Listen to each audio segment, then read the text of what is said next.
Dear student, welcome you all. चलिए, तो सबका बहुत बहुत स्वागत है एलन जेई के यूट्यूब चैनल पे। और यहाँ पे ध्यान से देखिएगा, हम आपको करा रहे हैं जेई एडवांस के पीवाईक्यू। और ये सारे पीवाईक्यू आपकी जो प्रिपरेशन है उसके अंदर कोई ना कोई मार्क्स का एडिशन जरूर करने वाले हैं।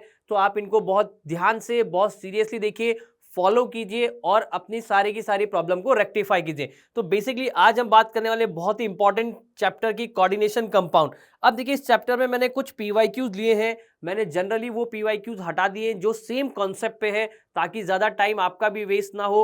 आप उन पीवाईक्यूज को कर लीजिए जो थोड़े से डिफरेंट डिफरेंट कॉन्सेप्ट पे हैं। तो एक एक करके पीवाईक्यू को समझते हैं। तो चलिए, ज्यादा बातें नहीं, सीधा करते हैं काम पे फोकस, स्टार्ट करते हैं। पहला पीवाईक्यू क्या कह रहा है?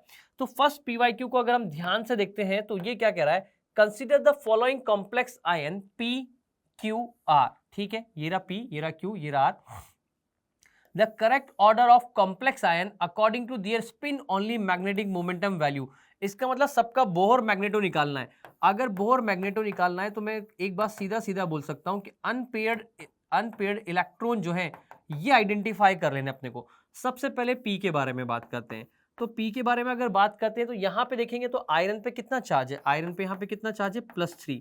अब आयरन होता है 26, that mean 3d6 4s2। That mean 2 तो 4s2 में से गए और 3d6 में से एक गया, तो ये बचेगा 3d5। अब ध्यान से देखिएगा, ये पूरे के पूरे लीगेंड जो है यहाँ पे, ये लीगेंड WFL है। इसका मतलब आप कुछ भी कर लीजिए, यहाँ पे कोऑर्डिनेशन नंबर 6 है, 3d5 है, WFL है, तो 5 के 5 अनपेयर्ड इलेक्ट्रॉन हो जाएंगे। ठीक है, उसके बाद क्यू की बात कर लेते हैं। क्यू में जो है आपके पास वेनेडियम पे +2 है। अब वेनेडियम कितना कॉन्फ़िगरेशन क्या रखता है, पहले तो वो पता कर ले। तो देखिएगा, ये आएगा आपके पास कितना? 23 पे। ठीक है, तो 3d3 4s2, तो वहां से 2 गए, तो इसका मतलब ये बचा 3d3। अब यहाँ पे कोऑर्डिनेशन नंबर चेक कीजिए तो कितना है? 6। और WFL लिगेंड है, इसका मतलब ये पूरे के पूरे अगर आप ध्यान से देखेंगे तो ये आपके पास 5d ऑर्बिटल हो गए, 1 2 3। इसको इन दोनों ऑर्बिटल से मतलब है तो तीनों के तीनों यहाँ पे अनपेयर्ड हो जाएंगे। ठीक है, उसके बाद और क्या बचा यार अपने पास? और अपने पास बचा सर आर के अंदर क्या है? वापस से आयरन है। आयरन में क्या है? +2 है। +2 है तो ये +2 है तो ये हो जाएगा 3d6 विद WFL। तो इसमें एक पेयर जरूर बनेगा। इसका मतलब यहाँ अनपेयर्ड इलेक्ट्रॉन बचेंगे 4। तो अब आप देख लीजिए, जिसमें जितने ज्यादा अनपेयर्ड इलेक्ट्रॉन होंगे उसका बोर मैग्नेटो का वैल्यू उतना ही ज्यादा होगा, क्योंकि आप जानते हैं म्यू इज इक्वल टू क्या होता है? √n/n+2 bore magneto. तो 5 3 4 है, तो PRQ तो सबसे ज्यादा होगा P, उसके बाद R, उसके बाद Q, तो आंसर विल बी B। तो दिस इज योर आंसर। तो बहुत ही simple, straightforward, fundamental type of question था। चलिए आगे चर्चा करते। अगला सवाल क्या कह रहा है? The pair of coordination complexes और ion exhibit the same kind of isomerism is are. मतलब यहाँ पे ये जो दोनों पेयर है ना, इन दोनों पेयर में आपको same type of isomerism identify करना है कि दोनों pair same type of isomerism दिखाए। सबसे पहले ए को ध्यान से देखिएगा, यहाँ पे है NH3 और Cl, और यहाँ पे है 4Cl। तो इसका मतलब इसमें ना तो ज्योमेट्रिकल है और ना ही इसमें आयनाइजेशन आइसोमेरिज्म है, ना ही इसमें मुझे नजर आ रहा है। तो इसमें तो मुझे किसी भी टाइप का आइसोमेरिज्म जो है वो सेम नजर नहीं आ रहा है। बी को ध्यान से देखते हैं, तो बी को ध्यान से देखिएगा। बी है आपके पास CONH3 का होल 4Cl2। इसका मतलब इसमें ज्योमेट्रिकल निकल जाएगा। आप निकाल के देख लीजिए, इसमें ज्योमेट्रिकल निकलता हुआ नजर आएगा आपको। यहाँ पे है PTNH3 का होल ट्वाइस H2OCl। इसका मतलब ये भी स्क्वायर प्लेनर बनेगा, तो यहाँ पे भी ज्योमेट्रिकल डिफाइन हो जाएगा। दैट मीन बी वाले के अंदर सेम काइंड ऑफ आइसोमेरिज्म आसानी से डिफाइन होते हुए नजर आ रही है। इसमें भी ज्योमेट्रिकल बनेगा, इसमें भी ज्योमेट्रिकल बनेगा। अगर मैं बात करता हूं सी में, तो Br2Cl2CO और ये है P2Br2Cl2। इसका मतलब अगर हम यहाँ पे ध्यान देखें तो यहाँ पे भी कोई भी आइसोमेरिज्म मुझे मैच करती हुई नजर नहीं आ रही, क्योंकि ये कोबाल्ट है तो नहीं मैच करेगा। यहाँ पे देखते हैं PTNH3 का होल साइज NO3। इसका मतलब ये और Cl, और यहाँ पे देखते हैं PTNH3ClBr। इसका मतलब Br को अंदर कर दो, Cl को बाहर कर दो, तो ये आयनाइजेशन आइसोमेरिज्म दिखा सकता है, बिल्कुल दिखा सकता है। और यहाँ पे भी Cl को अंदर कर दो, NO3 को बाहर कर दो, तो ये भी क्या दिखा सकता है? आयोनाइजेशन आइसोमेरिज्म दिखा सकता है। तो इसका मतलब डी के अंदर भी same kind of isomerism exhibit करते हुए नजर आएगी। तो बी और डी दो ऐसे पेयर हैं जिसमें सिमिलर काइंड ऑफ कोई ना कोई आइसोमेरिज्म जरूर प्रेजेंट है। थोड़ा सा डेप्थ से थोड़ा पेन पेपर आपको चलाना पड़ेगा, तब जाके आपका ये क्वेश्चन बनने वाला था। तो B and D will be your right answer. चलिए नेक्स्ट प्रॉब्लम इज क्या, EDTA-4 is ethylene diamine tetraacetate ion. Total number of NCOO bond angle in CO EDTA-1 complex. देखिए इस तरीके के क्वेश्चन बहुत सिंपल होते हैं, ज्योमेट्री को विजुअलाइज कीजिए, बस ज्योमेट्री विजुअलाइज होती नहीं है स्टूडेंट से, तो सबसे पहले अपन EDTA-4 बना लेते हैं। तो देखिएगा EDTA-4 क्या है, CH2 ये हो गया आपके पास, this is NH, CH2COO minus, CH2COO minus, next देखिएगा CH2COO माइनस, CH2COO माइनस, एक डोनर ये है, एक डोनर ये है, एक डोनर यहाँ पे एक नाइट्रोजन रह गया है, तो इस नाइट्रोजन को यहाँ पे बना लीजिए, एक ये है, एक ये है, एक ये है, एक ये है। अब देखिए बीच में है ना ये लाइन लगा लीजिए आप, इनको कोई परेशान ना होइए। अब देखिएगा क्या होगा, कोबाल्ट के साथ ये EDTA जुड़ा हुआ है, हेक्साडेंटेड लिगेंड है, तो दिस इज योर कोबाल्ट। अब हेक्साडेंटेड है तो ये 6 बॉन्ड आप पहले से ऑलरेडी बना लीजिए, बना लिया आपने। यहाँ पे मान लेते हैं अपन, ये नाइट्रोजन ले लीजिए, ये भी नाइट्रोजन ले लीजिए, इनके बीच में ये CH2, ये रहा CH2 आपका, और ये रहा CH2। अब इस नाइट्रोजन से ध्यान से देखिए, मैं थोड़ा कलर चेंज कर लेता हूँ ताकि आपको ज्यादा विजुअलाइजेशन आए। इस वाले नाइट्रोजन को मान लेते हैं, इससे देखो 2 एसिटेट जुड़े हुए, तो यहाँ पे देखिएगा एक ऑक्सीजन जुड़ा हुआ होगा, और ये पूरा बीच में, ये पूरा का पूरा है ना, समझ रहे हैं, एक ऑक्सीजन ये वाला होगा, ये पूरा का पूरा यहाँ पे होगा। अब अगर आप ध्यान से देखते हैं तो एक और बात, कलर चेंज कर लेते हैं, चलिए थोड़ा सा और आइडिया बेहतर आ जाएगा। इस नाइट्रोजन से भी एसिटेट जुड़ा होगा, तो एक ये हो जाएगा, और एक यहाँ से यहाँ पे हो जाएगा। बीच में ये क्या है, ये सब कुछ ये CH2 वगैरह वगैरह। अब देखिए आपसे पूछा क्या है कि NCOO बॉन्ड एंगल कितने होंगे, तो ये रहा मान लीजिए ये नाइट्रोजन N, ये रहा CO और ये रहा O, तो एक तो ये दिख रहा है आपको, दिख रहा है ये वाला, इस तरीके से। तो आप ध्यान से देखिएगा, अगर इस नाइट्रोजन को मैं कंसीडर कर लेता हूं तो इस नाइट्रोजन के साथ कौन कौन ऑक्सीजन के बॉन्ड एंगल बनेंगे, फर्स्ट इसका, सेकंड इसका, थर्ड इसका, फोर्थ इसका, मतलब एक नाइट्रोजन नंबर 1 से 4 केस बनेंगे, तो एक और नाइट्रोजन नंबर 2 से भी 4 केस बनेंगे, तो टोटल 4 + 4 बराबर टोटल नंबर ऑफ केस कितने बन गए आपके पास, 8 नंबर ऑफ केसेस बन गए। तो ये एक इंटीजर टाइप का क्वेश्चन था, बेहतर सवाल था, ज्योमेट्री आइडेंटिफाई करनी थी, विजुअलाइजेशन करना था, दिस इज योर आंसर। ठीक है, क्लियर। चलिए next, for the octahedral complexes of Fe+3 in the SCN thiocyanate, sulphur का लिंकेज है, and in the cyanide ligand environment, the difference between the spin only magnetic momentum in the Bohr magneto when approximated to nearest integer. Approximated लेना है, बहुत अच्छी बात है। इसका मतलब Fe+3 है आपके पास, एक बार आपके पास लिगेंड है SCN माइनस, और एक बार लिगेंड है साइनाइड, इसका मतलब ये तो हो गया SFL, और ये हो जाएगा आपके पास WFL। इसका मतलब पेयरिंग अनपेयरिंग का प्रॉब्लम है, पेयरिंग और अनपेयरिंग की प्रॉब्लम है। अब Fe+3 26 नंबर पे आता है, 3d6 4s2 2 हो गए, 3d6 में से एक और गया तो 3d5, तो कॉन्फ़िगरेशन इज 3d5। अब देखिए अगर 3d5 है, WFL है, तो पांचों के पांचों अनपेड इलेक्ट्रॉन होंगे, तो बोर मैग्नेटो क्या हो जाएगा, √5 × 5 + 2 बोर मैग्नेटो। यहाँ पे साइनाइड है, तो देखिएगा ये आपके पास ऑर्बिटल बना लेते हैं अपन, चलिए, तो ये हो गया 5, तो 1 2 3 4 5 ये बनेगा, ये बाहर यूज हो जाएगा। इसका मतलब यहाँ पे अनपेड इलेक्ट्रॉन कितने हैं आपके पास, अनपेड इलेक्ट्रॉन इज 1, तो अगर अनपेड इलेक्ट्रॉन एक 1 है तो इसका मतलब ये 1 हो गया, तो यहाँ पे बोर मैग्नेटो आपके पास क्या आ गया, √1 × 1 + 2, दैट मीन ये हो गया √3, और ये कितना हो गया आपके पास 5 2 7 7 × ये, दैट मीन 35। तो लगभग ये 6 से थोड़ा सा कम आंसर देगा, और ये 2 से थोड़ा कम आंसर देगा, तो इसका जो डिफरेंस है वो कितना आ जाएगा, अगर अप्रोक्सीमेट इंटीजर में बात करें तो डिफरेंस विल बी 4। क्लियर है, एकदम क्लियर है। चलिए बहुत सिंपल सवाल था, ठीक है। नेक्स्ट प्रॉब्लम क्या है, इन द कॉम्प्लेक्स एसिटिल ब्रोमिडो, देखो बहुत ध्यान से पढ़ो, ये बेवकूफ बनाने वाले सवाल होते हैं, कुछ नहीं होता है।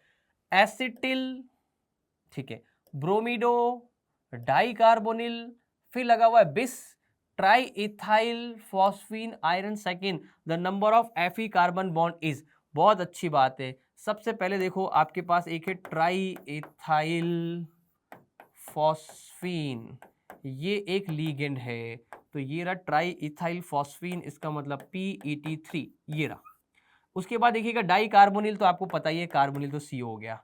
नेक्स्ट है आपके पास ब्रोमिडो, ब्रोमिडो मतलब Br- हो गया। पहले लीगेंड को आइडेंटिफाई, एसिटिल मतलब C double bond OCH3, this is acetyl.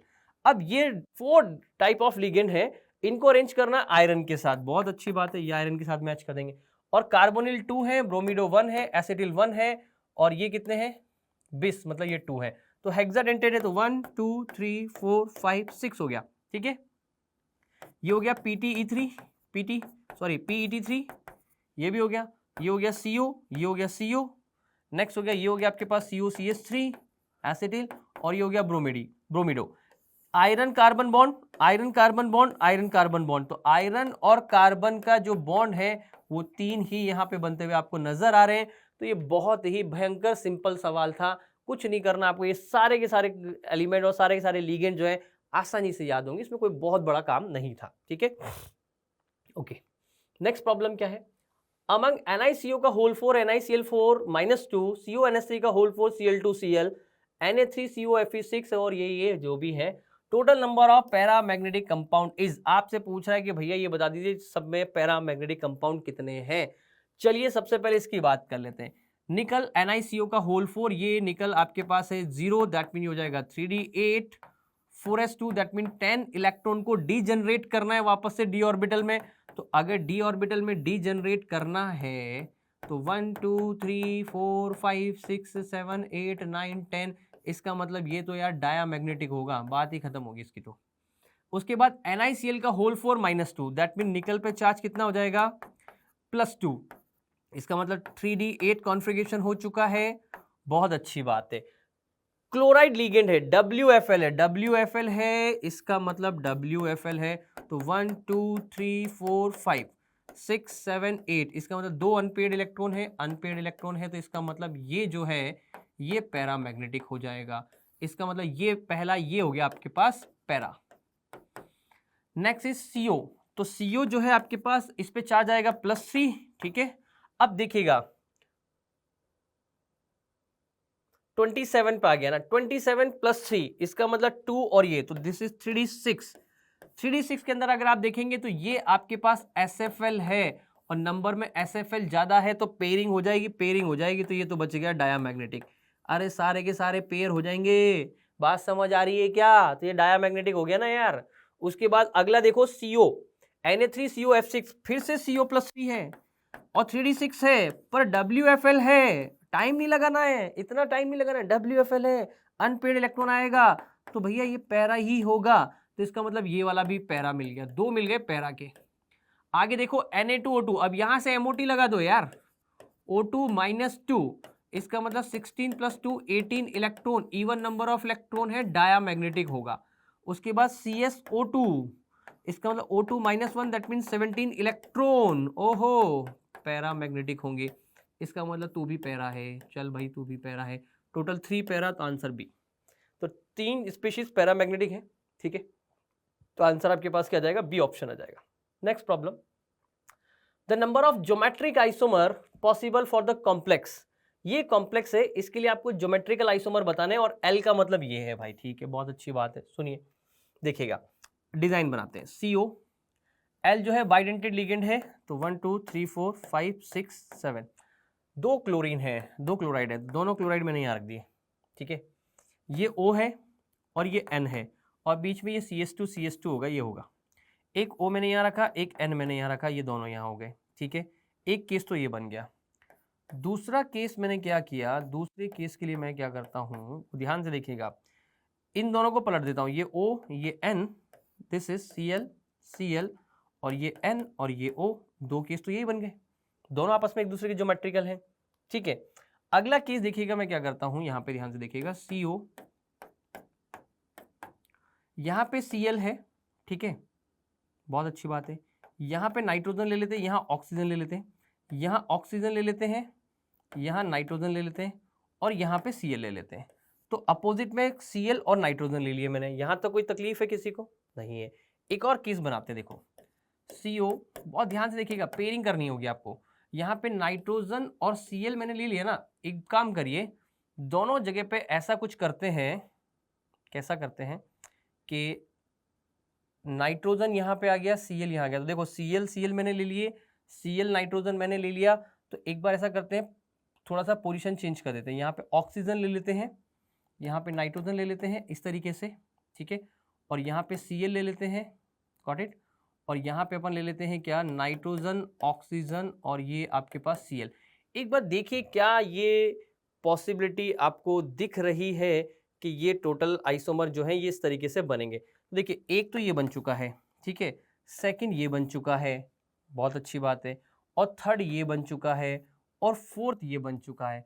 अब थोड़ा सा चेंज करके देखिए, अगर मैं इन दोनों को घुमा देता हूं, इन दोनों को घुमा देता हूं, तो इन दोनों के घुमाने से मेरे पास क्या ऑप्शन क्रिएट होगा वो देखना एक तो मुझे। और यहां पे देखते हैं, अगर यहां पे मान लीजिए मैं इन दोनों को घुमा देता हूं, तो देखिएगा एक बार यहाँ पे घुमा के देख लेते हैं ना, घुमा के देखने से क्या पता चल जाएगा आपको।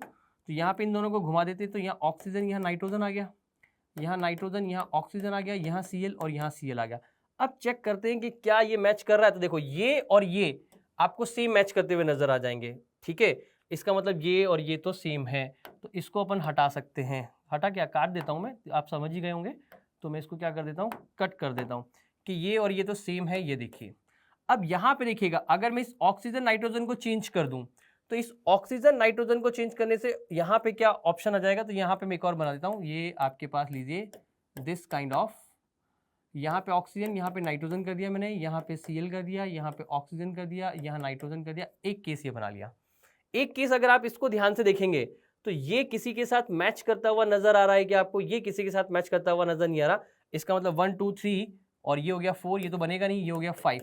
तो इसका मतलब यहाँ पे टोटल ज्योमेट्रिकल आइसोमर कितने बन चुके हैं, 5 बन चुके हैं। तो ये आपको थोड़ी सी प्रैक्टिस है इस तरीके के क्वेश्चंस की, आप वैसे कर सकते हैं या आप इसको वैसे भी ट्रीट कर सकते थे कि आप इसको हाइपोथेटिकली ऐसे मान लीजिए कि m, और ये आपके पास हो गया कि AB का होल ट्वाइस और ये हो गया B2। इस तरीके से भी अगर आप ट्राई करते तो भी आप आसानी से बना लेंगे कि इसके total number of geometrical isomer कितने बनने वाले हैं, ठीक है। चलिए अगले क्वेश्चन की तरफ चलते हैं। The geometries of ammonia complexes of Ni+2, Pt+2 and Zn+2 are respectively are। अब देखिए बहुत शानदार सवाल है, ये एक्सपीरियंस्ड बेस्ड सवाल है। Ni+2 के साथ, प्लेटिनम+2 के साथ, जिंक+2 के साथ आपको ज्योमेट्री बनानी है और लीगेंड है आपके पास अमोनिया। अब स्टूडेंट बोलता है सर हमें कैसे पता चलेगा क्या ज्योमेट्री बनेगी। बेटा पता है तुझे, सब पता है, बहुत भयंकर आसान सवाल है, इससे भयंकर आसान सवाल आ नहीं सकता। प्लेटिनम+2 जो है इसके साथ तू कुछ भी ले ले, अमोनिया ले ले, कुछ भी ले ले, ये DsP2 हाइब्रिडाइजेशन बनाने वाला है और ये स्क्वायर प्लेनर बनाएगा। अब एक बात बता, इतना पता लग गया तो स्क्वायर प्लेनर बीच वाले का होगा, ये ऑक्टा गलत है, ये होगा, ये गलत है। इसका मतलब तेरे पास या तो ए आंसर है या तेरे पास क्या आंसर है, सी। अब Nickel+2 का अमोनिया के साथ Heg6 लिगेंड यूज होते हैं और कॉम्प्लेक्स बनेगा क्या, NiNH3 का होल 6। एनसीईआरटी में भी गिवन है भाई, बहुत सिंपल कॉम्प्लेक्स है और ये ऑक्टाहेड्रल ज्योमेट्री को होल्ड करता है, इसमें कोई दो राय नहीं है। और ये जो है टेट्राहेड्रल ही बनाएगा, क्यों, क्योंकि इसके अंदर आपको मालूम है 3D10 कॉन्फ़िगरेशन आने वाला है, तो sp3 हाइब्रिडाइजेशन होगा, तो ये टेट्राहेड्रल होगा, ये टेट्राहेड्रल होगा, तो टेट्रा, तो ये रहा टेट्रा, तो आंसर विल बी ए। तो बहुत ही भयंकर सिंपल था, कॉन्सेप्चुअल सवाल था, थोड़ा सा सोचना था। नेक्स्ट प्रॉब्लम क्या है, the correct statement regarding the binary transition metal carbonyl compound is R. ये कुछ ऑप्शन दिए हुए हैं आपको। Total number of valence shell electron at the metal centre in FeCO का होल 5 और NiCO का होल 4 इज 16। स्टूडेंट सबसे पहले तो मुझे यही झूठा लगता है, पता है क्यों, क्योंकि FeCO का whole 5 is a carbonyl compound. अगर आपको मालूम है तो इसमें EN रूल अप्लाई होता है, और अगर आप अप्लाई करके देखेंगे भी तो आयरन कितने पे आ जाएगा 26, ऑक्सीडेशन नंबर 0, और 5 कार्बोनिल है तो 5 + 2 मतलब 10, दैट मीन दिस इज 36। और ये एक नोबल गैस कॉन्फ़िगरेशन बनाएगा, और नोबल गैस कॉन्फ़िगरेशन बनाएगा तो वैलेंस शेल में 18 इलेक्ट्रॉन होंगे ना कि 16। इसका मतलब ये गलत है। These are the predominantly low spin in nature, बिल्कुल, क्योंकि यहाँ पे क्या होगा, आप जानते हैं यहाँ पे SFL है, SFL है तो पेयरिंग होगी और लोअर ऑक्सीडेशन स्टेट में होते हैं ये, तो इसका मतलब ये जनरली आपको क्या बनाएंगे, लो स्पिन कॉम्प्लेक्स बनाते हैं। ये बिल्कुल सही बात है, कोई दिक्कत नहीं है। नेक्स्ट क्या बोल रहा है, metal carbon bond strengthen when the oxidation state of metal is lower. देखिए आपको पता है स्टूडेंट कि जैसे जैसे इसमें मेटल का ऑक्सीडेशन स्टेट लोअर होगा, इसका मतलब कॉम्प्लेक्स पे नेगेटिव चार्ज आएगा। तो कॉम्प्लेक्स पे नेगेटिव चार्ज आने का मतलब है डेंसिटी ऑफ इलेक्ट्रॉन का बढ़ जाना। क्या मतलब है उसका, density of electron will be increases. और अगर डेंसिटी इंक्रीज होगी तो आपको मालूम है कि सिनर्जिक बॉन्ड इंक्रीज होगा, और सिनर्जिक बॉन्ड इंक्रीज होगा तो मेटल और कार्बन की जो बॉन्ड है वो स्ट्रेंथ ज्यादा अच्छे से बिल्ड होगी, क्योंकि उनके बीच में बैक बॉन्डिंग स्ट्रांगली होगी। तो इसका मतलब ये भी सही है। Next is carbonyl CO bond weakens when the oxidation state of metal is increase. तो ऑक्सीडेशन स्टेट ऑफ मेटल को अगर आप बढ़ाएंगे तो सिनर्जिक बॉन्डिंग कम होगी, तो मेटल कार्बन के बीच में इंट्रैक्शन कम होगा, तो कार्बोनिल का जो बॉन्ड ऑर्डर है वो बढ़ जाएगा, बढ़ा हुआ रहेगा, तो वो स्ट्रेंथन होना चाहिए, ना कि वीकन। इसका मतलब ये तो गलत है। तो बी और सी आपके आंसर आने चाहिए। तो बी और सी आपके आंसर आ गए। तो देखिए मैंने आपको क्या बताया था, B and C will be your answer. ये बेहतरीन सवाल है सिनर्जिक बॉन्डिंग का। ठीक है, नेक्स्ट प्रॉब्लम की तरफ चलते हैं। चलिए, the correct option regarding the complex this is R. ये आपको बोल रहे हैं कि इस कॉम्प्लेक्स के रिगार्डिंग आप करेक्ट ऑप्शन बताइए। बता देंगे भाई इसकी रिगार्डिंग, है ना। तो सबसे पहले तो क्या करते हैं अपन, अच्छा सबसे पहले इसी को देख लेते हैं। It is paramagnetic. पता लगाओ, यहाँ पे COEN NH3H2O, इसका कोबाल्ट +3 है। ठीक है, कोबाल्ट +3 है, और यहाँ पे यार मुझे तो SFL की फीलिंग आ रही है। ज्यादातर लिगेंड क्या है, SFL है।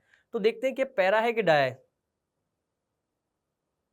तो ये 27 पे, 27 में 3D,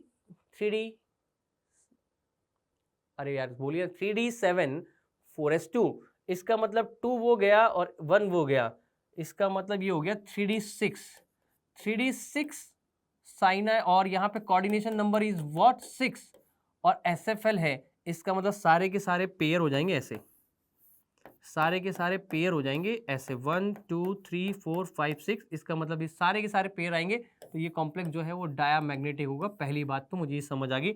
इसका मतलब ये तो गलत है। अब डी को चेक करते हैं। It absorb light at the longer wavelength as compare to this complex, as compare to this. चलो इसको कंपेयर कर लेते हैं। ये क्या है, इसमें कोबाल्ट +3 है, ठीक है, EN है, NH3 का होल 4 है। इसका मतलब इसमें completely SFL type of ligand ज्यादा नजर आ रहे हैं। ठीक है, ये भी ऑक्टाहेड्रल कॉम्प्लेक्स है, ये भी ऑक्टाहेड्रल कॉम्प्लेक्स है। इसका मतलब इसका ऑक्टाहेड्रल कॉम्प्लेक्स और ऊपर वाले का, उसको मैं फर्स्ट नाम दे देता हूं, इसको 2 नाम दे देता हूं। इसकी एनर्जी ज्यादा रिलीज होगी। अगर इसकी एनर्जी ज्यादा रिलीज होगी तो आप जानते हैं energy is inversely proportional to wavelength होता है। इसका मतलब वेवलेंथ ऑफ फर्स्ट कॉम्प्लेक्स वो, और वेवलेंथ ऑफ सेकंड कॉम्प्लेक्स 2 के अंदर ये रिलेशन हो जाएगा। इसका मतलब क्या है, it absorb light at longer wavelength as compare to this. इसका मतलब ये लॉन्गर वेवलेंथ का लाइट एब्जॉर्ब कर रहा है, तो ये तो करेक्ट है। ये क्या है, करेक्ट है। ठीक है, नेक्स्ट बात करते हैं। It has 2 geometrical isomer. ये बोल रहे हैं कि आपके पास इसके 2 ज्योमेट्रिकल आइसोमर्स होंगे। किसके, COEN NH3H2। तो एक बार चेक कर लेते हैं। देखो यहाँ पे आइए, दिस इज NH2 और ये हो जाएगा CH2 ठीक है, और ये हो जाएगा NH3 और ये हो जाएगा NH3 और ये हो जाएगा वाटर। ठीक है, अब अगले केस में क्या कर सकते हैं अपन, यहाँ देखो अगले केस में अपन एक काम कर सकते हैं। क्या कर सकते हैं, यहाँ अपोजिट में कौन था, NH3 था। तो एक काम करो, यहाँ पे H2O ले लो और यहाँ NH3 ले लो। ठीक है, यहाँ NH2 ले लो, यहाँ पे NH2 ले लो, इसको ले लो। ठीक है, और यहाँ क्या बचा, यहाँ बचा NH3 और यहाँ क्या बचा NH3। तो ये कॉन्फ़िगरेशन और ये कॉन्फ़िगरेशन तो डिफरेंट है। इसका मतलब इसके 2 ज्योमेट्रिकल आइसोमर है। ये भी सही चल रहा है यार। अगला क्या बचा, B, it will have 3 geometrical isomer if bidentate EN is replace by the 2 cyanide ligand. अगर इसको अपन 2 साइनाइड से रिप्लेस कर दें, इन दोनों को CN से, तो इसका मतलब ये कहना है कि इसके 3 ज्योमेट्रिकल बन जाएंगे। देखिए अगर अपन ने यहाँ पे CN ले लिया ना, यहाँ पे आप सोचिए, यहाँ पे साइनाइड और साइनाइड ले लिया, तो एक केस तो यही बनेगा। और मैं थोड़ा सा कलर चेंज करके दिखा देता हूँ, है ना। यहाँ पे अगर मान लीजिए साइनाइड है, यहाँ पे भी साइनाइड है, तो एक केस ये फिर से बनेगा। तो एक केस ये बना सकते हैं ना अपन कि दोनों साइनाइड को अपोजिट रख दे, अरे ट्रांसपोजिशन पे रख दे, ये भी तो एक केस बन जाएगा। इसका मतलब ये भी मुझे करेक्ट लगता है कि ये भी करेक्ट है। इसका मतलब इसका आंसर जो है वो आना चाहिए A, B एंड D। तो ABD is the answer. Cyanide का एक केस और बन जाएगा, समझ लो। ये साइनाइड को यहाँ और यहाँ रख दीजिएगा अपोजिट डायरेक्शन में, तो एक केस जनरेट हो जाएगा, डेफिनेटली जनरेट हो जाएगा।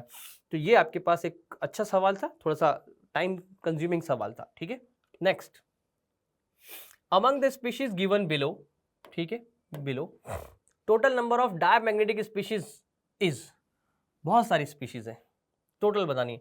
सबसे पहले देखो हाइड्रोजन एटम, हाइड्रोजन एटम बेचारा होता है 1s1, इसका मतलब 100% अनपेड इलेक्ट्रॉन है, पैरामैग्नेटिक होगा, ये बात समझ आ गई। तो ये तो क्या है, पैरा है। NO2 का मोनोमर, क्योंकि NO2 आपको मालूम है डाइमर बनाता है, मालूम है ना। तो देखो 8 + 8 तो ऑक्सीजन में 7, इसका मतलब ये हो गए ऑड नंबर ऑफ स्पीशीज है, ऑड नंबर ऑफ इलेक्ट्रॉन है, इसका मतलब ये भी क्या है बेचारा, पैरा है। पूछ रहा है क्या डाया, ठीक है, ये भी पैरा हो गया। O2 minus 16 + 1 that mean 17 electron, तो ये भी पैरा है, तो ये भी पैरा हो चुका है भाई, तू भी पैरा है।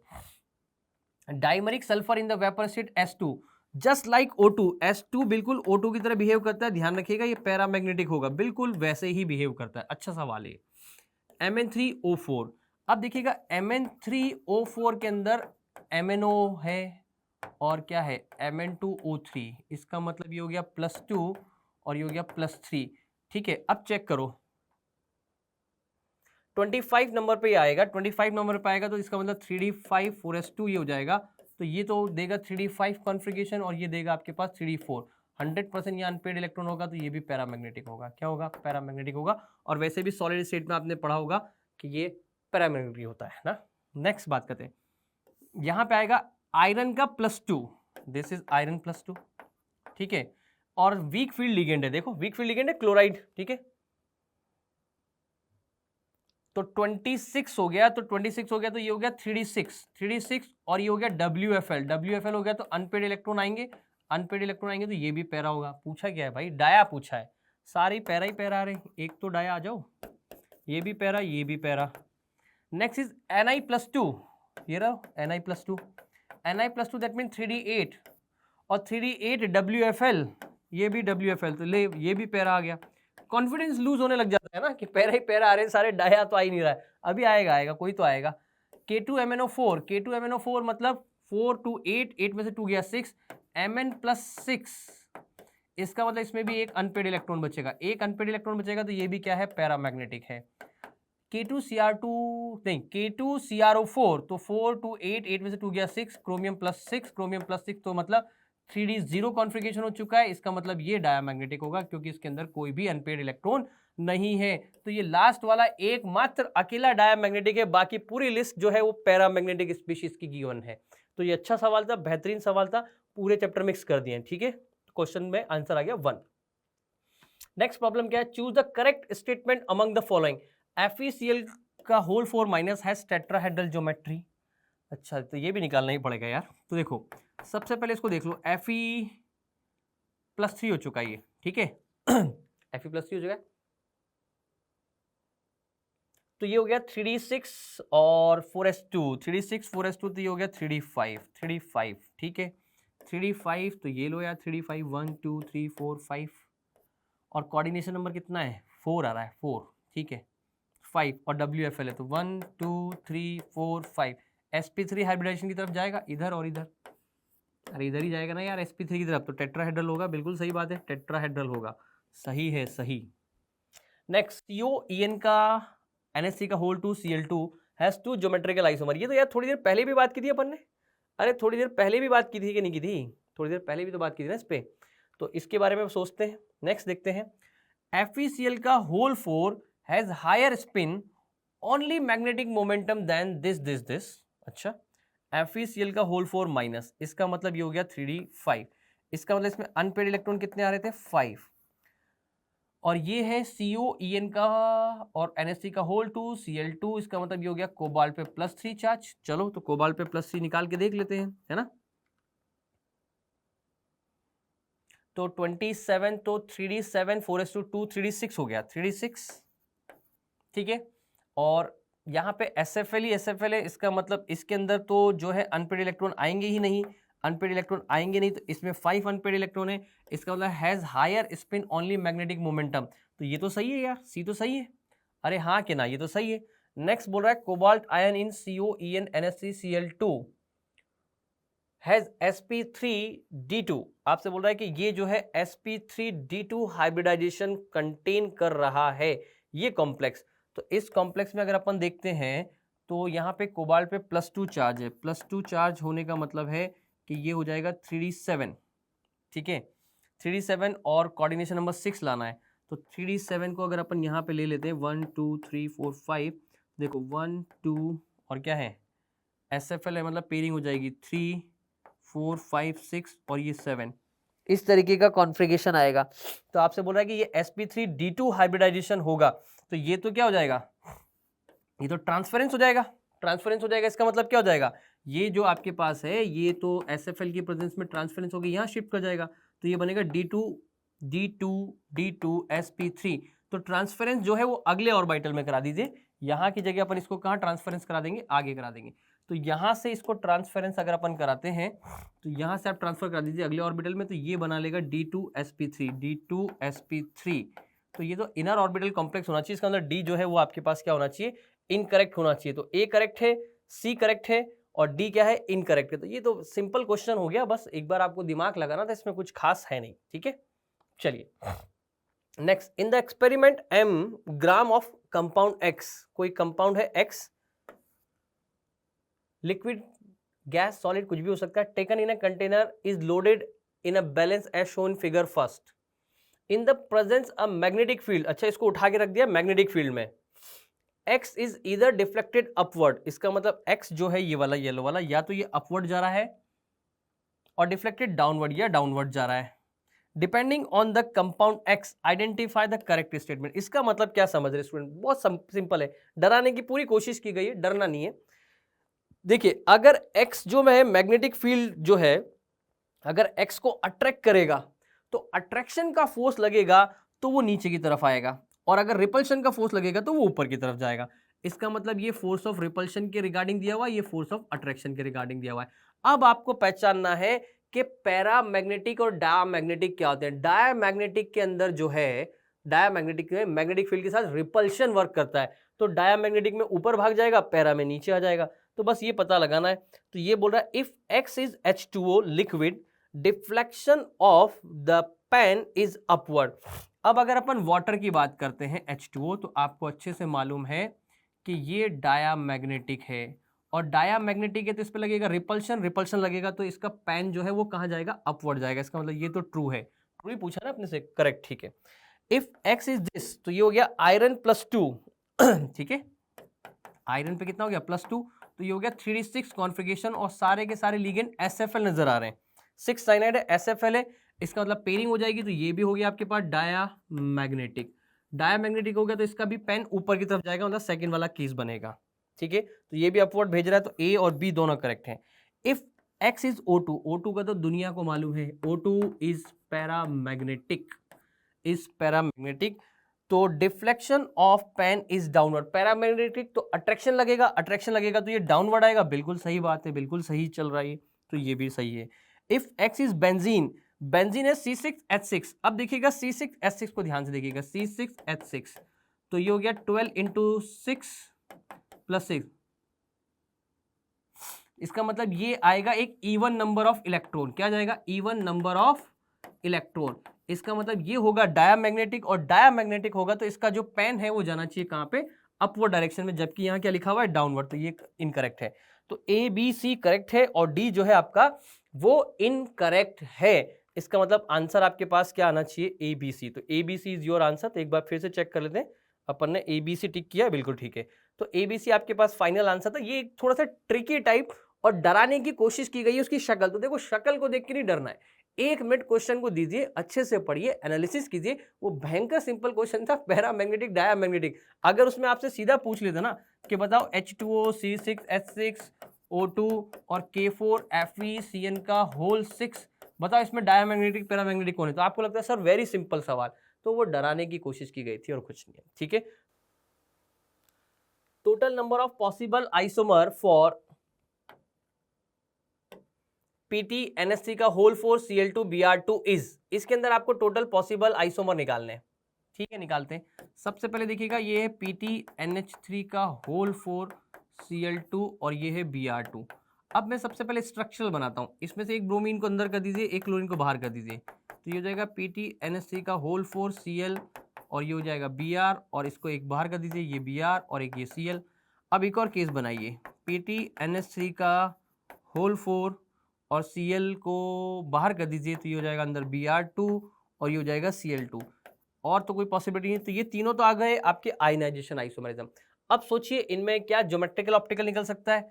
तो अगर मैं इसकी बात करता हूं तो ये मेरे पास हो जाएगा Pt, ठीक है, NH3 NH3 NH3 NH3 और ये Cl और ये Cl।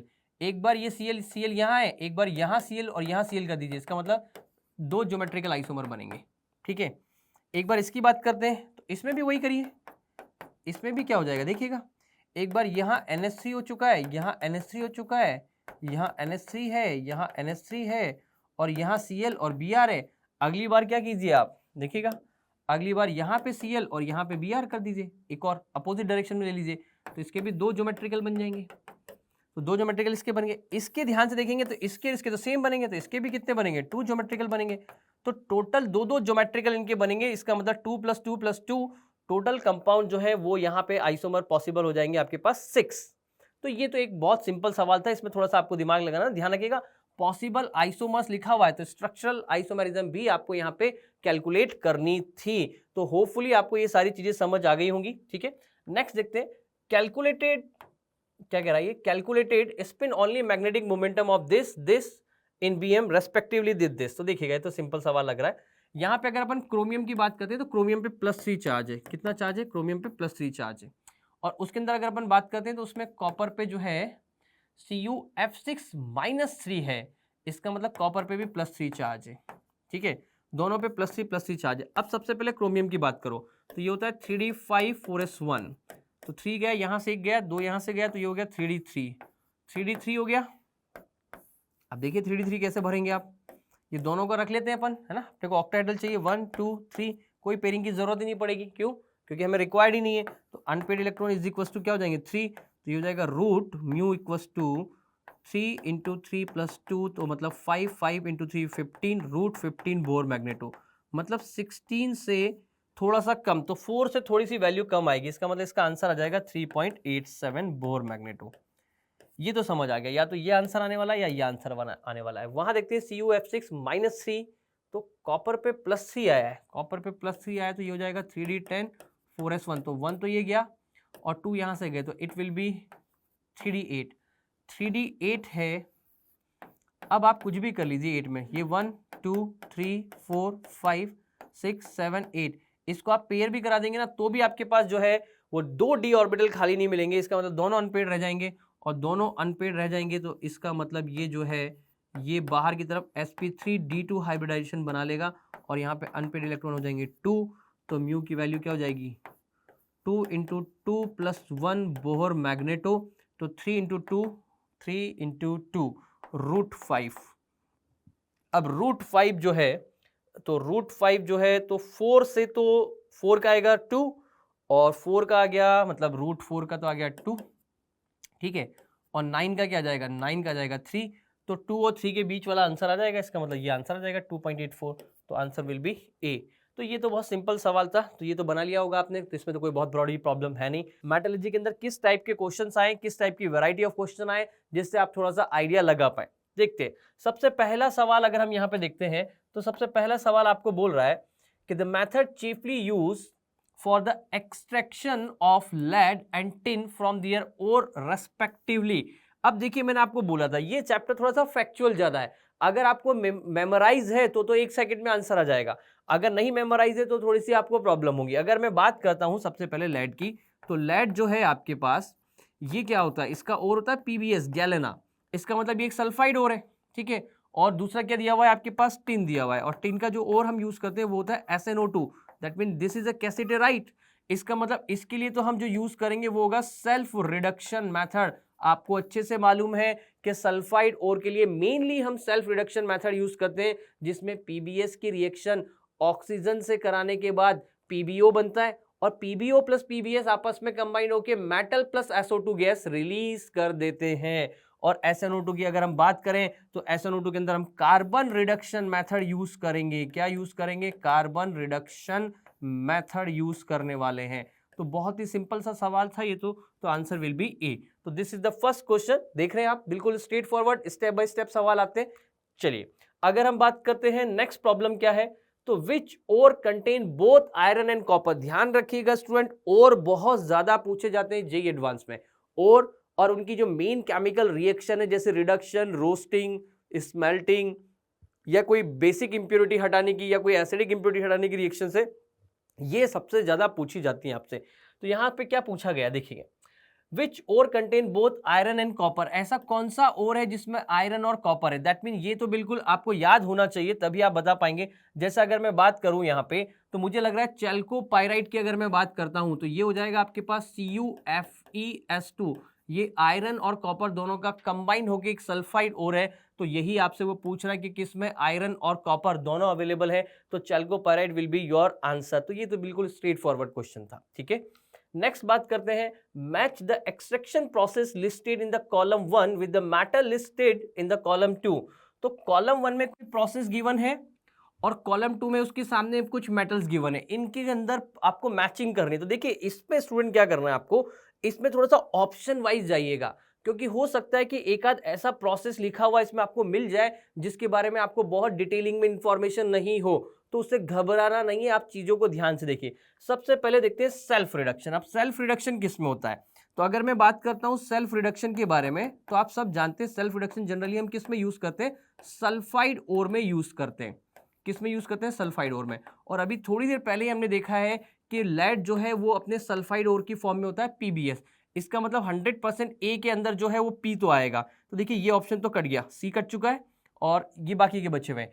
अब लेड जो है वो सल्फाइड ओर देगा, वेरी गुड। अगर मैं बात करता हूं सिल्वर की, ठीक है, तो सिल्वर के अंदर हम सेल्फ रिडक्शन नहीं लगाते हैं, ये आपको भी मालूम है। उसके बाद बात करते हैं कॉपर की, तो कॉपर जो है ये भी सल्फाइड ओर की फॉर्म में मिल जाएगा, इसका मतलब इसमें भी सेल्फ रिडक्शन लग जाएगा। एल्यूमिनियम के अंदर नहीं लगेगा। दैट मीन अगर मैं बात करता हूं ए, तो ए के अंदर मेरे पास बन जाएंगे P और R। अगर P और R बन रहे हैं, दैट मीन मुझे कौन सा ऑप्शन मैच करते हुए नजर आ रहा है, तो मुझे तो लग रहा है सीधा सीधा बी आंसर आ चुका है। फिर भी आप प्रोसेस को और फॉलो कर लीजिए। अगर हम देखते हैं कार्बन रिडक्शन प्रोसेस आपको किस में लगाना है, तो कार्बन रिडक्शन प्रोसेस आप देखिएगा लेड के अंदर, अगर आप ध्यान से देखेंगे तो PbS का आपके पास सेल्फ रिडक्शन होता है, साथ में यहाँ पे हम कार्बन रिडक्शन प्रोसेस भी यूज करते हैं। तो यहाँ पे इसके पास भी क्या आ जाएगा, आपके पास आ जाएगा लेड, ठीक है। एल्यूमिनियम में नहीं लगेगा। Complex formation and displacement by metal, तो ये बेसिकली हम करते हैं कि इसमें सिल्वर और गोल्ड के अंदर। तो यहाँ पे सिल्वर अवेलेबल है, इसका मतलब सी के साथ किसकी मैचिंग हो जाएगी, सी के साथ मैचिंग हो जाएगी क्यू की। नेक्स्ट बात करते हैं हॉल हर्नोल्ड प्रोसेस, जो है वो आप जानते हैं Al2O3 के लिए लगाया जाता है। दैट मीन एल्यूमिनियम में यूज किया जाता है, तो डी के साथ मैचिंग हो जाएगी एस की। तो option B is accurately matching for that particular type of question. तो इसमें आप थोड़ी सी मैचिंग करके देखेंगे ना, तो आप 100% आइडेंटिफाई कर पाएंगे कि आपसे क्या पूछना चाहता था। तो एक सिंपल सा सवाल है, B will be your answer.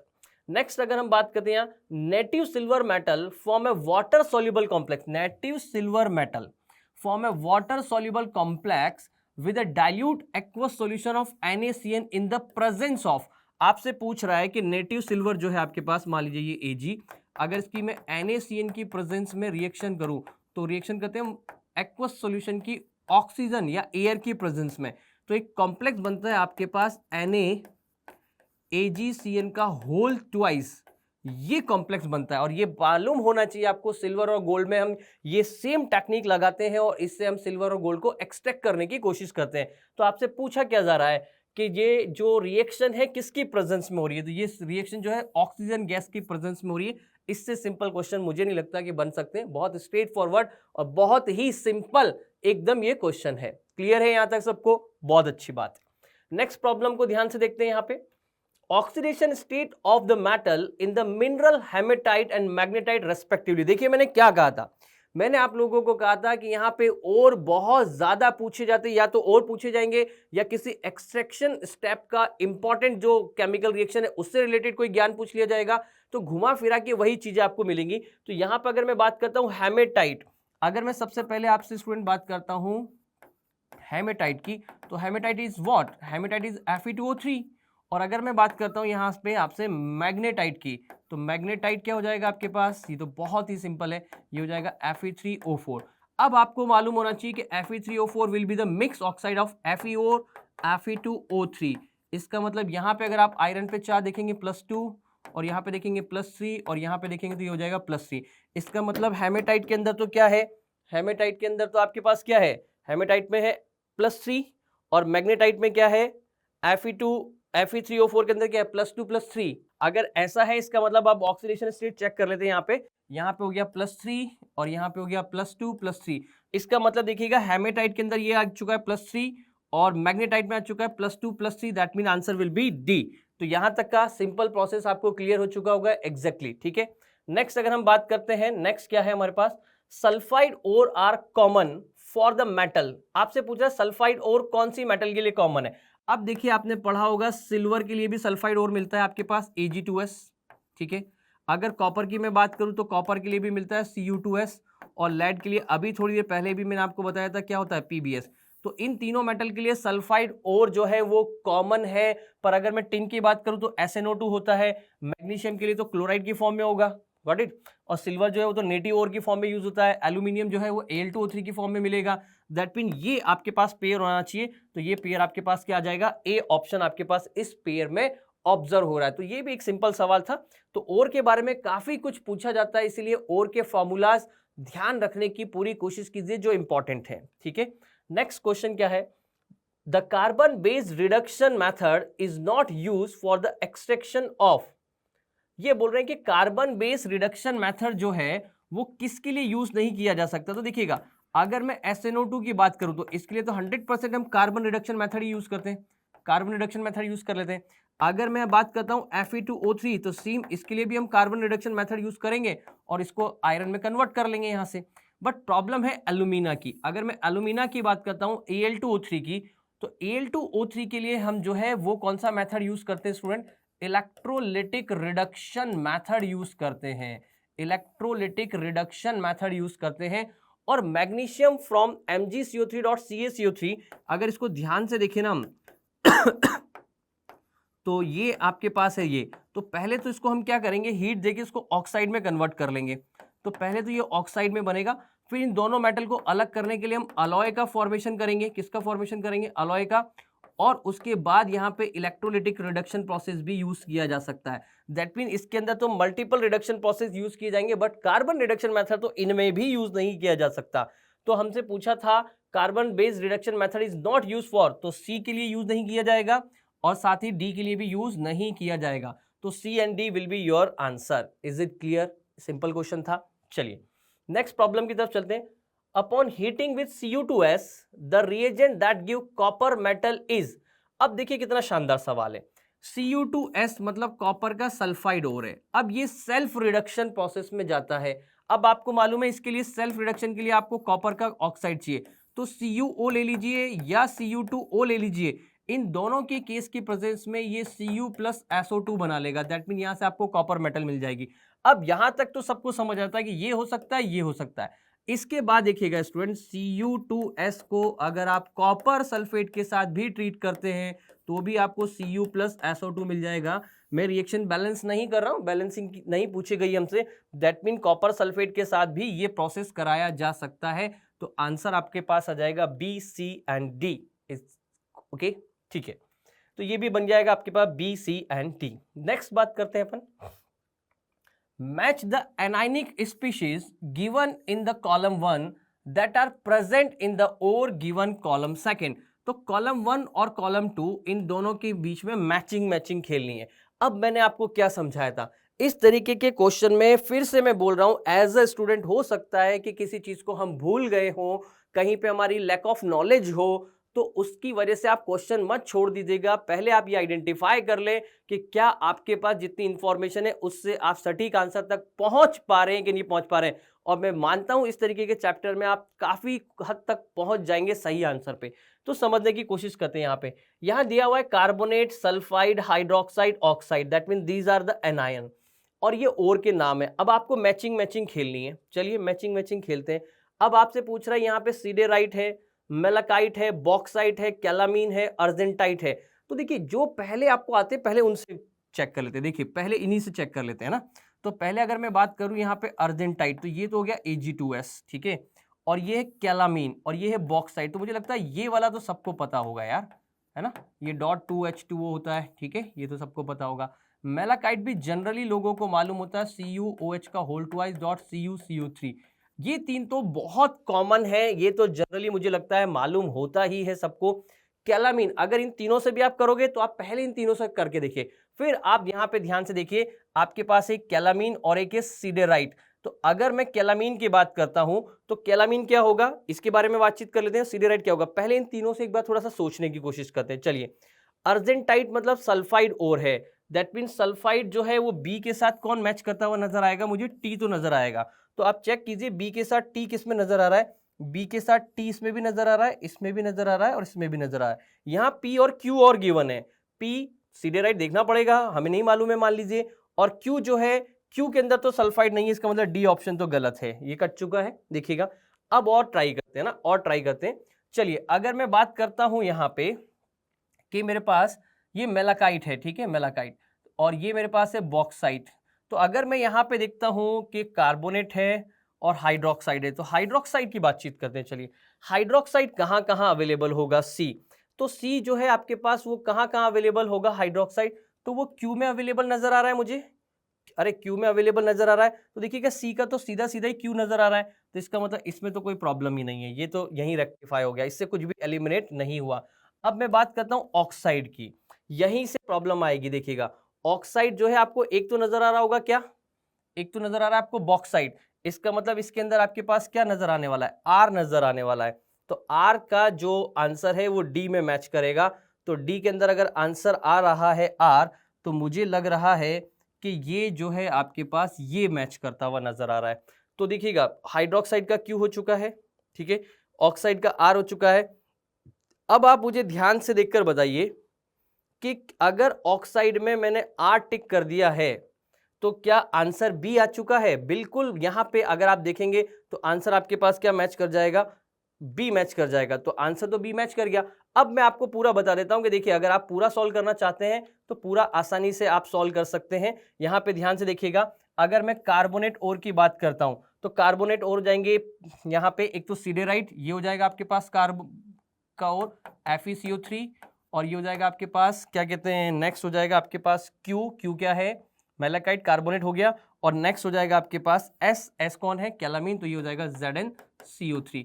तो होपफुली अब आप सारों को मैच कर सकते हैं, आसानी से पता लगा सकते हैं कि कौन कौन से औरतों। तो यही मैं आपको समझा रहा था कि जरूरी नहीं है सारी चीजें आपको याद हो, तब भी बिना याद किए भी आप काफी हद तक काम कर सकते हैं, ठीक है।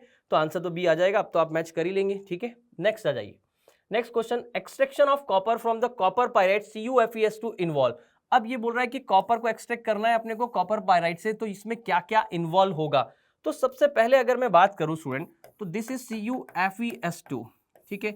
सबसे पहले इसके अपन क्या करेंगे, देखिएगा यहाँ पे क्रशिंग वगैरह भी लिखा हुआ है, रिमूवल भी लिखा हुआ है, सेल्फ रिडक्शन भी लिखा हुआ है, रिफाइनिंग भी लिखा हुआ है। तो सबसे पहले अपन इसकी क्या कर देंगे, क्रशिंग ऑफ ओर करेंगे, और क्रशिंग ऑफ ओर करने के साथ साथ फोर्थ फ्लोटेशन मेथड भी लगा देंगे, क्योंकि सल्फाइड ओर के लिए हम क्या लगाते हैं, फोर्थ फ्लोटेशन मेथड यहां पे लगाएंगे। तो यहां पे लगाएंगे तो A will be your right answer. अब देखिएगा यहां पे अगर आप देखेंगे तो जैसे ही इसको हमने क्रशिंग और ये किया, उसके बाद अगली स्टेप में हम इसको रोस्टिंग कर देंगे। तो रोस्टिंग करते ही आपके पास देखिएगा क्या बन जाएगा, आपके पास बनेगा FeO, और ये बन जाएगा आपके पास Cu2O। तो ये सारे के सारे ऑक्साइड और सल्फाइड सब अवेलेबल हो जाएंगे। अब यहां पे देखिएगा, removal of iron as a slag. तो देखिएगा FeO जो है, इसको अपन SiO2 के साथ मिला के क्या बना लेंगे, FeSiO3 बना लेंगे, और इसके अंदर एज ए स्लैग ये बनता है, और इसको रिमूव करते हैं, इसका मतलब आंसर बी भी करेक्ट है। Next is self reduction step to produce blister copper. अब देखिएगा यहां से आपको कॉपर का सल्फाइड भी मिलेगा, है ना। तो कॉपर का सल्फाइड जो मिलेगा, तो Cu2S जो है उसके साथ Cu2O को ट्रीट करके अपन क्या ले लेंगे, कॉपर ले लेंगे, और साथ में क्या ले लेंगे, SO2। तो ये आपको मिल जाएगा ब्लिस्टर कॉपर के फॉर्म में, और ब्लिस्टर कॉपर के फॉर्म में मिल जाएगा। तो ये भी सही बात है कि self reduction step to produce blister copper following evolution of SO2। तो SO2 निकल रही है। Refining of blister copper by the carbon reduction method, के बेवकूफ वाली बातें कर रहा है। Refining carbon reduction method refining method है क्या, यहाँ पे पोलिंग मेथड यूज होता है। कौन सा मेथड यूज होता है, पोलिंग मेथड यूज होता है। इसका मतलब आंसर आपके पास बनेगा ABC। तो मुझे लग रहा है बहुत ही सिंपल था, ये डी तो वैसे ही इनकरेक्ट था। क्लियर। चलिए नेक्स्ट प्रॉब्लम की तरफ चलते हैं। कैलामीन, फिर से आ गया कैलामीन, मेलाकाइट, मैग्नेटाइट एंड क्रायोलाइट, फिर से वही पूछा जा रहा है। अब आपको मालूम है कि ये कैलामीन क्या होता है। अभी मैंने आपको थोड़ी देर पहले बताया ZnCO3 कैलामीन है। मेलाकाइट मैंने अभी आपको बताया CuCO3.CuOH का होल ट्वाइस होता है ये। उसके बाद कौन है, मैग्नेटाइट है।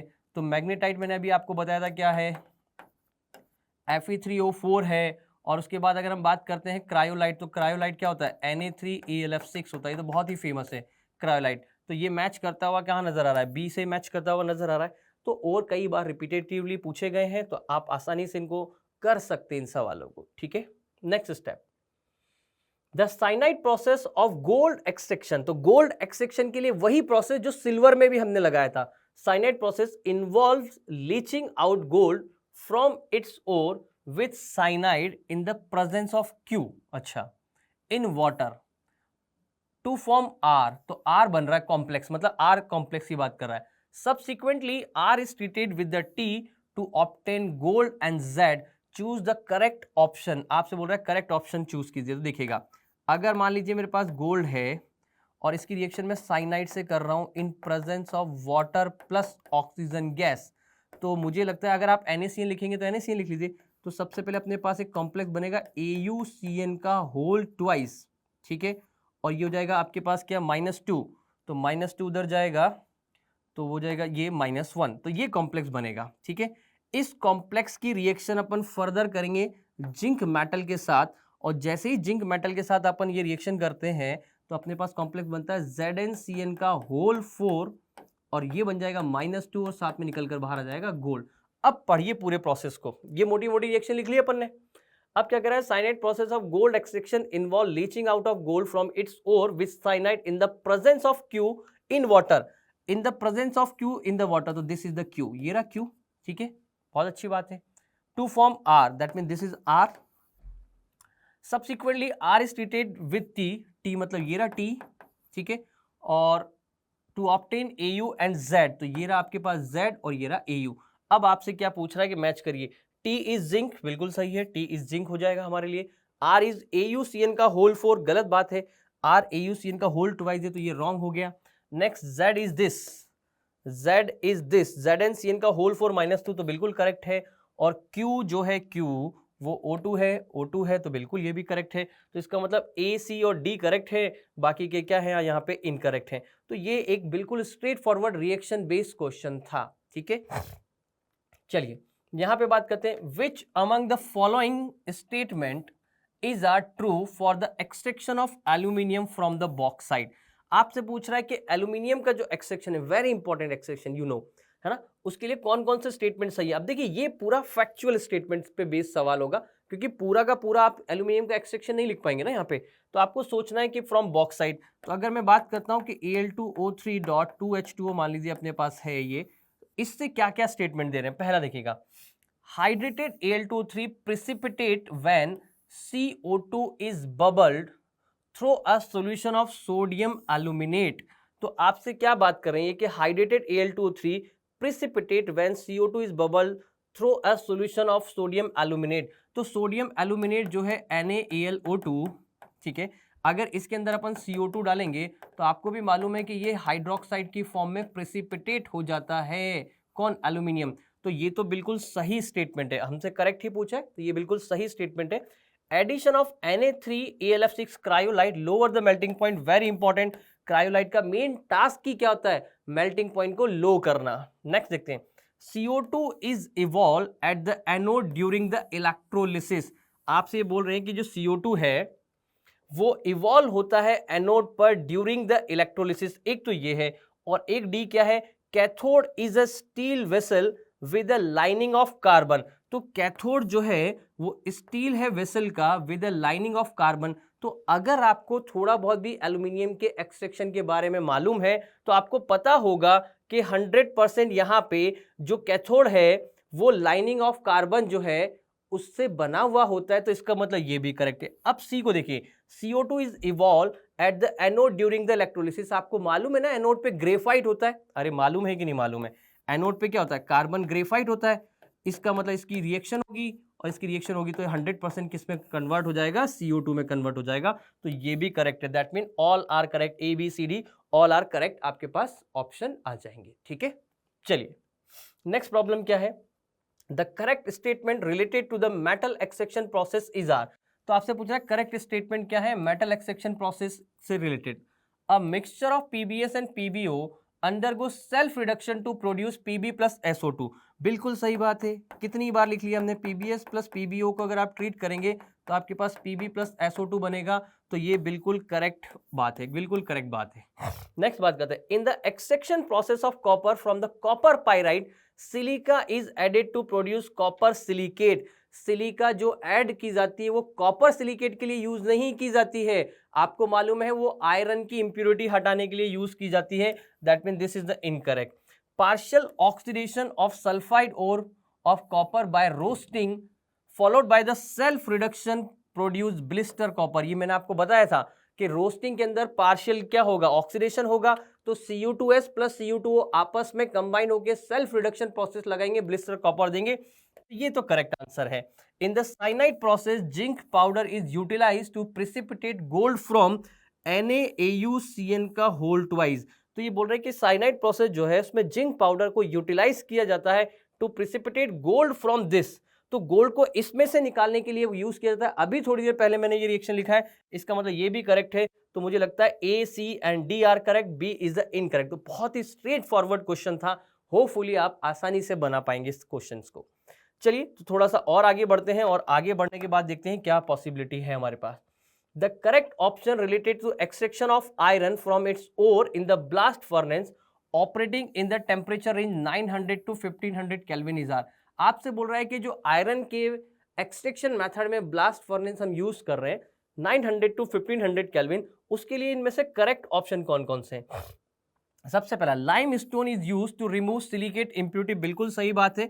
और आपको मालूम भी है कि CaO और SiO2 को अपन कंबाइन करके क्या बना लेते हैं, CaSiO3 बना लेते हैं और ये इम्प्योरिटी रिमूव करने के काम आता है।